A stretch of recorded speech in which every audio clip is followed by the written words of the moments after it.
The room crackled with the intensity of 1,000 eyes, all locked onto the stage. The cameras flashed, capturing the moment, the raw clash of ideologies. Ted Cruz leaned forward, his voice cutting through the air like a blade. "That's simply not true, Jasmine," he sneered, his tone dripping with condescension. For the 6th time, Cruz interrupted. This wasn't just a debate anymore.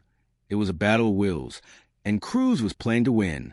He had done this before, silencing opponents with his sharp rhetoric and aggressive tactics. But today, the stakes were different. Jasmine Crockett's eyes narrowed, her jaw tightening with each interruption. The frustration was evident, but so was her composure. She straightened her back, her fingers gripping the podium with a quiet defiance. Her lips parted, and the air seemed to hold its breath, waiting. She wasn't going to let this go. For the first time, Cruz saw it. The quiet storm her eyes. She wasn't backing down. The crowd shifted uneasily. Was this the moment where everything changed? Was Cruz finally going to meet his match? But Cruz didn't know it yet. Jasmine was about to show him something he hadn't prepared for. The tension hung heavy. As Cruz's interruptions grew more brazen, the room pulsed with an energy that could only come from the clash of ideologies. On one side, Ted Cruz, an embodiment of the old guard, a polished political machine that had maneuvered to the halls of power for years. He spoke with the weight of experience, his words wrapped in cynical rhetoric that echoed the establishment's tired promises.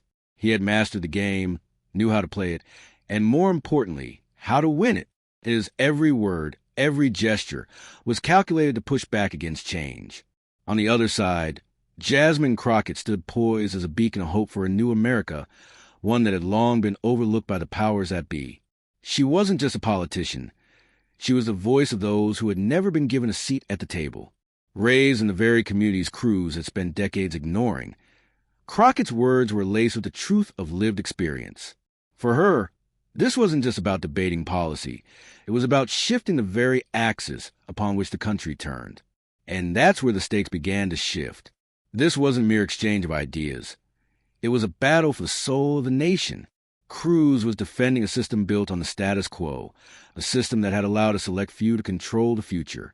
But Crockett was different.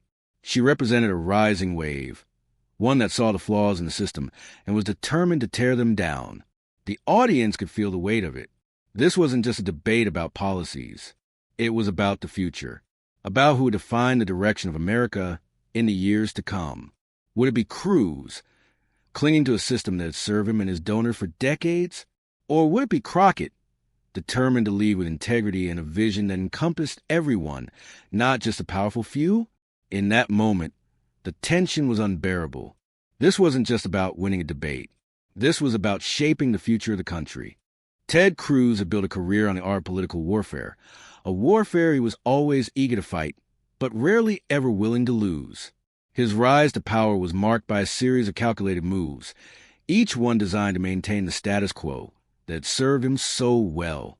Behind his polished, almost rehearsed demeanor, there was a cold, ruthless tactician who understood one thing above all else: control. He had no interest in dialogue for the sake of progress. To him, politics was a game of domination. From the moment Cruz entered the political arena, he knew exactly what he had to do to stay on top. The Senate was his battleground, and he quickly earned a reputation for his ability to cut down opponents with sharp, biting words that came not from a place of debate, but from a place of pure, unrelenting ambition. His was a style of politics that knew no boundaries, no respect for decorum or the spirit of compromise. If you stood in his way, you were simply an obstacle to be removed. He was never shy about bending the rules. Cruz thrived in the chaos of a divided system, where discord and mistrust were tools in his arsenal. He would filibuster for hours on end, not to make a point, but to force his opponents into submission. He would interrupt, mock, and demean, always with a sly smile on his face, as if to say, "I am above you." His disregard for the basic principles of decorum was legendary. When Cruz spoke, it was always to tear down, to win, never to elevate the conversation. But beneath that facade of control and calculated manipulation was a politician who understood the power of fear. Cruz's strategy had always been simple: intimidate, dominate, and silence. It was a game he played with such mastery that his opponents were often left questioning themselves, doubting their own arguments. For years, Cruz had been able to silence dissenters and outlast them, pushing his views on a system that seemed to reward his tactics. His confidence was built on a foundation of successes, each one more destructive than the last. But as the years wore on, something began to shift. His bravado, once a powerful tool, started to look more like desperation. Cruz had grown comfortable in his role as the antagonist, the villain. He was used to being the one with the last word, the one who never had to answer to anyone. But now, facing an opponent like Jasmine Crockett, someone who wasn't going to back down or be intimidated, he was starting to feel something he wasn't used to: uncertainty. For all his years of scheming and politicking, Cruz had never encountered a challenge like this. Crockett wasn't just another politician who would fall in line or play the game his way. She wasn't interested in playing by his rules, and that, above all, made her dangerous. Cruz's arrogance, his belief in his own superiority, had clouded his judgment. He had bitten off more than he could chew, and he didn't know it yet. For years, Cruz had made a career out of interrupting others, silencing those who dared challenge his views. His arrogance was legendary, but this time he'd bitten off more than he could chew. The reality of facing someone like Crockett was slowly beginning to dawn on him, and for the first time in a long while, he wasn't sure how this battle would end. Jasmine Crockett wasn't born into a life of privilege or influence. She wasn't handed a golden ticket or groomed for political office. No, her rise in politics was a result of relentless determination, unshakable principles, and a deep-rooted belief in the people she came from.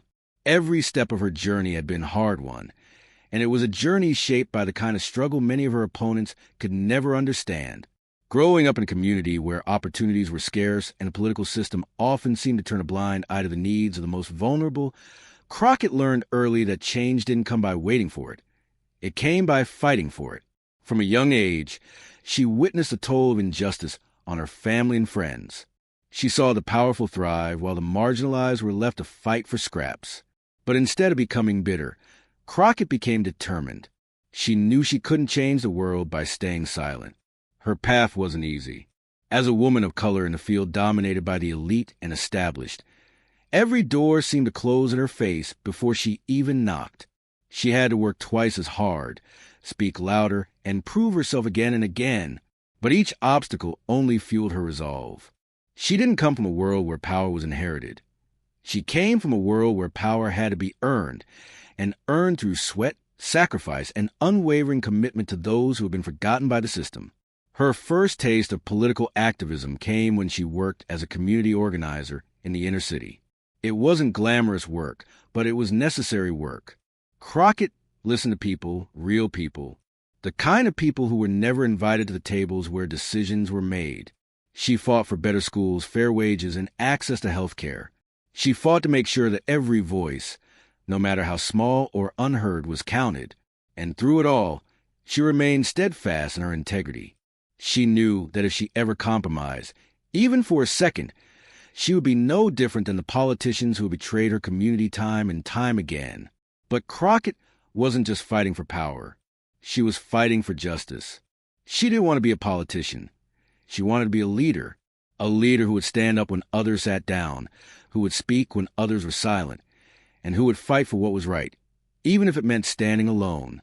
That was the kind of leader her community needed, and that was the kind of leader she was determined to become. Her breakthrough came when she ran for state office. The odds were stacked against her. She was running in a district that had long been controlled by the establishment, an area where powerful political families had ruled for generations. The same families who had ignored the needs of the working class. The same families whose wealth and influence had shielded them from the struggles of everyday people.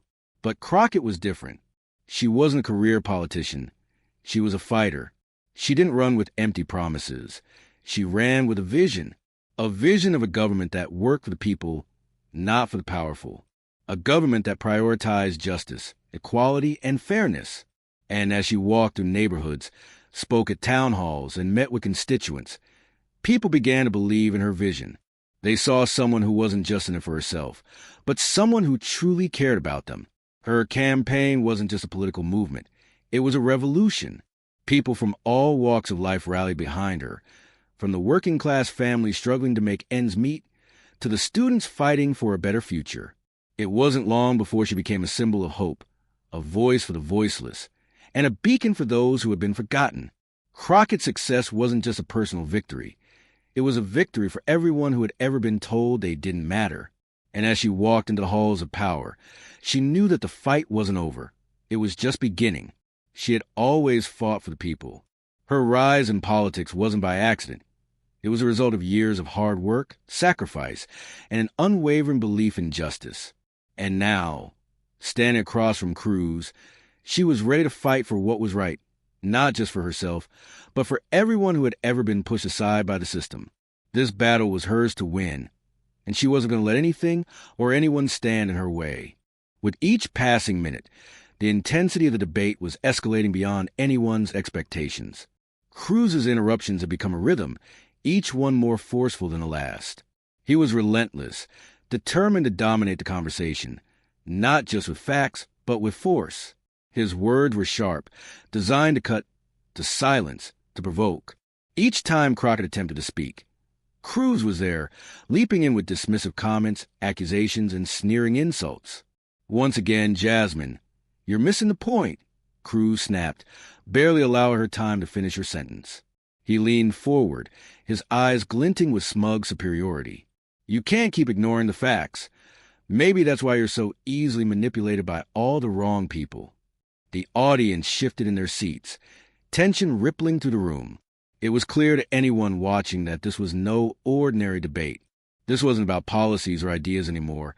It was a war of wills, an outright confrontation between two forces that couldn't be more different.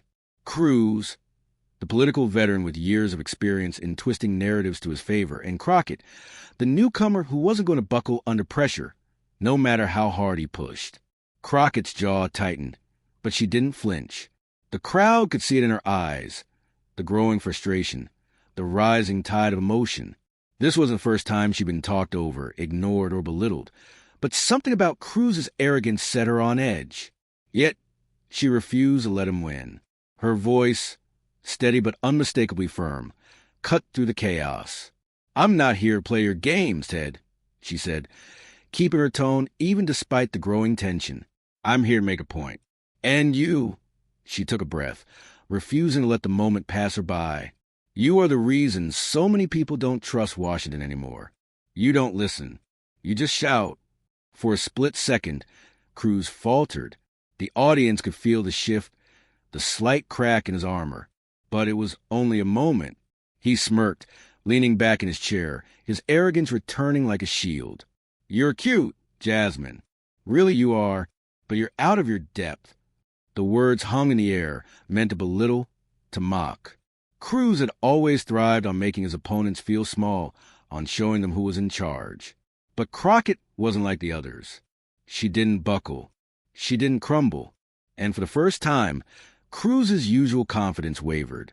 "You think this is about me, don't you?" Crockett shot back, her voice sharper now, cutting through his condescending tone. "This is about the future of millions of people. People you've forgotten. People who are tired of being treated like pawns in your political game." The crowd grew silent. Every word, every look between them, felt like a spark ready to ignite. Cruz's eyes darkened, and for a moment, the two of them just stood there, locked in a battle of wills that everyone could feel, even if they weren't in the room. The air was thick with tension, and the audience knew the boiling point was coming. It was only a matter of time before one of them broke. Crockett wasn't going to back down, not now, not ever. Her resolve was unshaken, and Cruz knew it. But he wasn't finished. He had more to say, more insults to hurl. And as he prepared for another jab, the audience leaned in, fully aware that the tide was about to turn.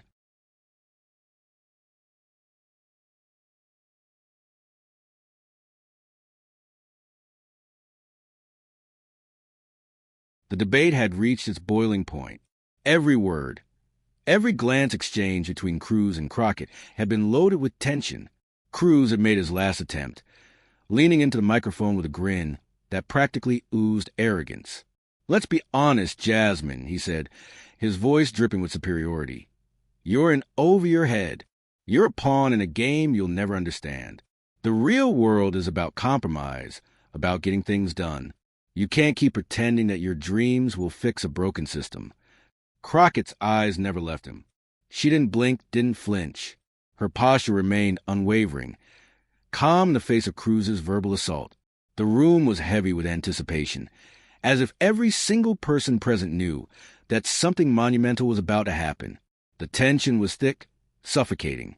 And Cruz, he could feel it, too. He knew he had her on the ropes, or at least he thought he did. But Crockett wasn't going to let this slide. She wasn't going to let him twist her words or paint her as naive. She had worked too hard for this, fought too long to be taken seriously. To allow someone like Cruz, someone who had spent his career manipulating the system and silencing the voices of the unheard, to tear her down with a cheap shot. The room fell into an eerie silence. Every eye in the auditorium, every camera, was trained on her.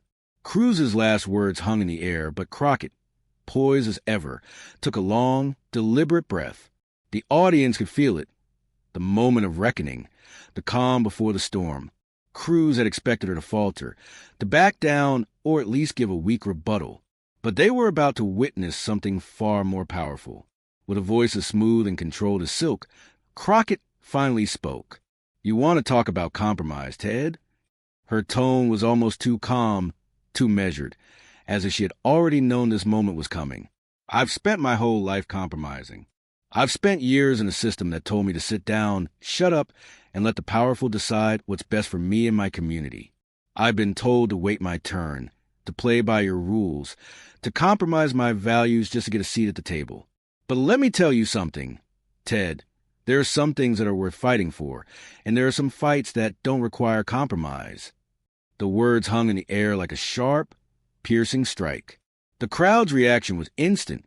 Gasps, murmurs of disbelief, and then a sudden, overwhelming silence. Cruz's smug grin faltered, his eyes narrowing. He hadn't expected this. No one had. Crockett's eyes never left his, and as she spoke, the weight of her words pressed down on him. "You can talk about the real world, Ted, but the real world isn't about sitting in comfortable boardrooms and cutting deals behind closed doors. The real world is about the people you've spent your entire career ignoring. It's about the mothers who can't afford health care.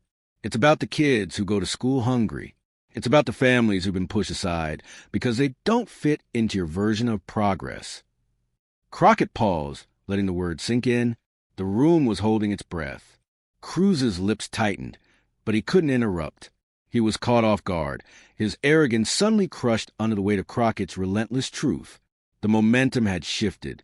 "I'm not here for compromise, Ted," Crockett continued, her voice unwavering. "I'm here for justice.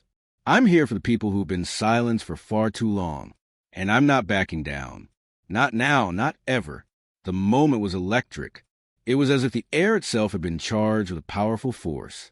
Crockett's words had not just shattered Cruz's attack. They had exposed the heart of his corruption, his manipulation, his disregard for the people he was supposed to represent. And then, in that perfect moment of silence, the crowd erupted. The applause was deafening, the cheers overwhelming. The people in the audience, who had watched Cruz push her to the edge, now rallied behind her with unrestrained support. They were witnessing something historic. Not just a debate, but the moment when a true leader had stood up to a bully and refused to be silenced. Cruz stood frozen for a moment, his confidence completely shattered. He opened his mouth to respond, but the words died in his throat. There was nothing left to say. Crockett had won, not just the debate, but the moral high ground. She had turned the tables, shown the world that a new kind of leadership wasn't just possible. It was here, and it wasn't going away. As the applause continued to echo through the room, Crockett stood tall, her face resolute. She had spoken the truth, and that truth was now the story that everyone would remember. Cruz's arrogance had crumbled, and in its place, Crockett had solidified her place as a force to be reckoned with. The debate had shifted in her favor. The crowd's support was deafening. Cruz's smirk had disappeared, and the room had never felt so alive. The fight was far from over, but for the first time, it was clear who had won this round.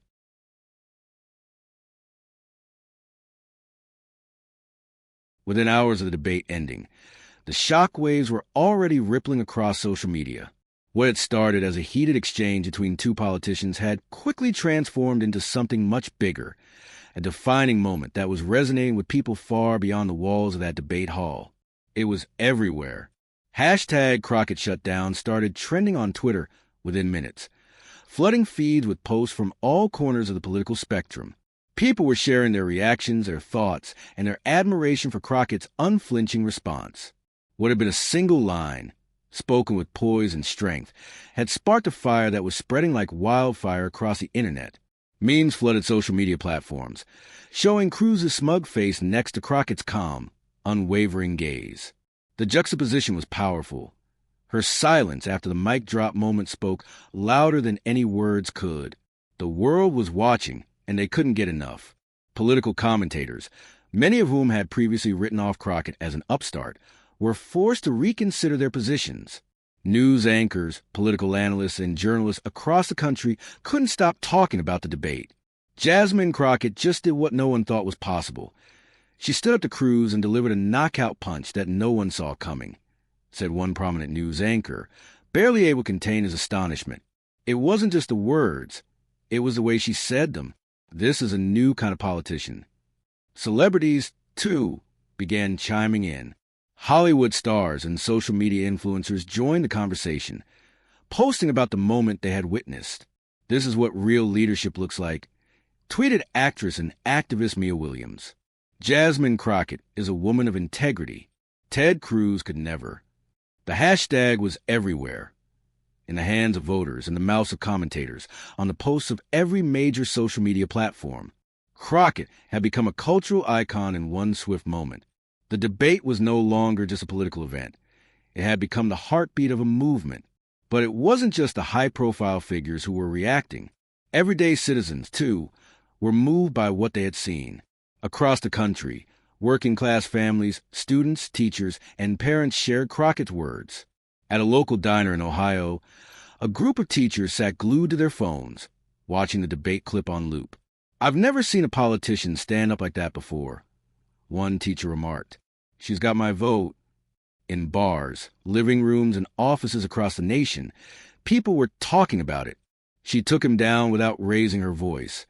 One man commented, scrolling through his Facebook feed, "That's the kind of leader we need. Someone who doesn't back down. Someone who knows what's right."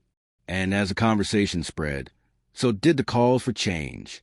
People were using this moment to reflect on the political system as a whole, how it had allowed figures like Cruz to dominate, and how it was time for new leadership, for leadership that cared more about people than power.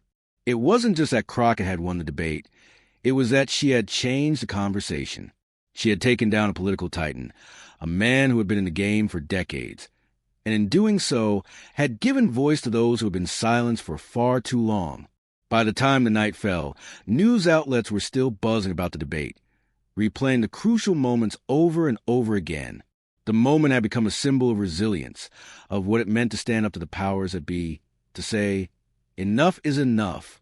What had started as a single, quiet line, delivered with courage and conviction, had become a rallying cry for millions. And in that moment, it was clear, Crockett had become more than just a politician. She had become a symbol of hope, a beacon of change. The shockwaves of that debate would be felt long after the cameras turned off, shaping the political landscape in ways no one had predicted. The country was watching, and they had spoken. The moment was hers. As the noise of the applause began to fade, and the cameras shifted away, Crockett took a moment to pause, standing tall amidst the lingering echo of her words. What had started as a heated debate had transformed into something far greater, a moment of truth, a turning point in a larger conversation about power, respect, and the kind of leadership this country truly needed. Crockett turned toward the audience, her expression calm but resolute. "This debate wasn't just about winning or losing," she began, her voice steady, each word carrying weight. "It was about who we are as a nation. It was about the values that define America, values that too often get buried beneath the noise of politics, beneath the cynicism of people who've been in power for too long. It's about dignity. It's about respect. And above all, it's about fairness." She paused, letting the words settle. The crowd was silent, hanging on every syllable. This wasn't a politician making a speech. It was a leader sharing a truth. In this country, she continued, we are taught that all men and women are created equal, that every voice matters, that every life has value. But too often, those values are ignored by those who only see power as a means to an end. They forget that our strength doesn't come from the top down. It comes from the people, from all of us. Crockett's words were not just a rebuttal to Cruz's tactics, but a call to something greater, a reminder that leadership wasn't about arrogance or dominance. It was about lifting others up. It was about standing firm in your beliefs while honoring the dignity of those around you. The true strength of a leader wasn't how loud they could shout, but in how deeply they could listen. It wasn't how many people they could silence, but in how many they could inspire to find their own voice. As a nation, Crockett said, her eyes sweeping across the room, we are defined not by the power of the few, but by the potential of the many. And it's time that we, as a people, remembered that. It's time we stop compromising our values for the sake of expediency. It's time we start fighting for what's right, not what's convenient. The room held its breath, as if the entire nation was in agreement. Crockett's words weren't just about politics. They were about the heart of America itself. In the end, Crockett said, bringing her speech to a close, the real victory wasn't in winning the debate. It was in delivering a message that, no matter how hard they try to tear us down, the truth will always rise. Dignity will always triumph over arrogance. And when we fight for what is right, justice will always prevail. She stood for a moment, letting the power of her words reverberate in the room. Cruz, still on the sidelines, had been silenced. His arrogance had been toppled by the undeniable force of Crockett's truth. As the applause began again, louder this time, it wasn't just for her victory in the debate. It was for her victory in making that truth clear. The crowd wasn't just applauding a political win. They were celebrating the victory of moral clarity, of leadership that refused to back down in the face of power. The battle wasn't over. There were more fights to be fought, more battles to be won. But Crockett had done what so many thought impossible. She had turned the tide, not with bluster or bravado, but with the unwavering strength of truth. And in doing so, she reminded America that, no matter how hard the fight, dignity would always prevail. What we witnessed wasn't just a debate. It was a moment of profound change, a moment where one voice rose above the noise and reminded us all the values that truly matter. Jasmine Crockett didn't just shut down Ted Cruz. She shut down the cynicism that has plagued our politics for too long. She showed us that leadership is not about power or manipulation. It's about truth, dignity, and the unwavering belief in doing what's right, even when it's not easy. Crockett's powerful stand isn't just a victory. It's a victory for all of us. It's a reminder that no matter the odds, no matter how entrenched the system, truth and justice can always win. She's shown us that with courage, clarity, and conviction, we can stand up to forces that seek to divide us and fight for the future we deserve.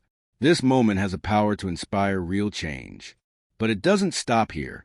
This is just the beginning. If you believe in a future where integrity, respect, and fairness are at the core of our leadership, then share this video with your friends and family.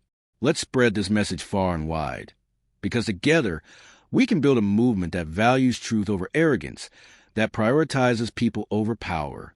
Subscribe to the channel for more stories that bring you the truth, the real debates, and the moments that shape our future. Join the conversation. Be part of the change, and stand with us as we fight for a better tomorrow. Let's make our voices heard. Let's be the change we want to see. Together, we can make a difference.